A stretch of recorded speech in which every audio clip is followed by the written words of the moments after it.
கரூர் அண்ணா சாலை அருள்மிகு ஸ்ரீ கற்பக விநாயகர் ஆலயத்தில் கார்த்திகை மாத சங்கடகர சதுர்த்தி விழாவை முன்னிட்டு மூலவர் கணபதிக்கு சிறப்பு பொருட்களால் அபிஷேகம். இன்று சங்கடகர சதுர்த்தி விழாவை முன்னிட்டு பல்வேறு விநாயகர் ஆலயங்களில் சிறப்பு அபிஷேகம் மற்றும் அலங்காரம் நடைபெற்று வரும் நிலையில் கரூர் மாநகராட்சிக்கு உட்பட்ட அண்ணா சாலை அருள்மிகு ஸ்ரீ கற்பக விநாயகர் ஆலயத்தில் கார்த்திகை மாத சங்கடகர சதுர்த்தி விழாவை முன்னிட்டு மூலவர் கணபதிக்கு எண்ணெய் காப்பு சாற்றி பால், தயிர், பஞ்சாமிர்தம், தேன், நெய், இளநீர், எலுமிச்சை சாறு, திருமஞ்சனம், மஞ்சள், சந்தனம், அபிஷேகப் பொடி, அரிசி மாவு, பன்னீர் உள்ளிட்ட வாசனை திரவியங்களால் சிறப்பு அபிஷேகம் நடைபெற்றது.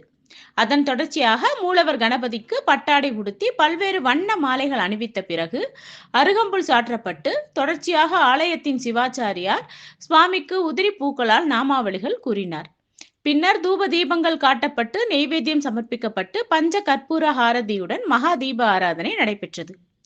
கரூர் அண்ணா சாலை அருள்மிகு ஸ்ரீ கற்பக விநாயகர் ஆலயத்தில் நடைபெற்ற கார்த்திகை மாத சங்கடகர சதுர்த்தி விழாவை காண ஏராளமான ஆன்மீக பக்தர்கள் ஆலயம் வருகை தந்து சுவாமி தரிசனம் செய்தனர். நிகழ்ச்சியின் ஏற்பாட்டை ஆலய நிர்வாகிகள் சார்பாக சிறப்பாக செய்திருந்தனர்.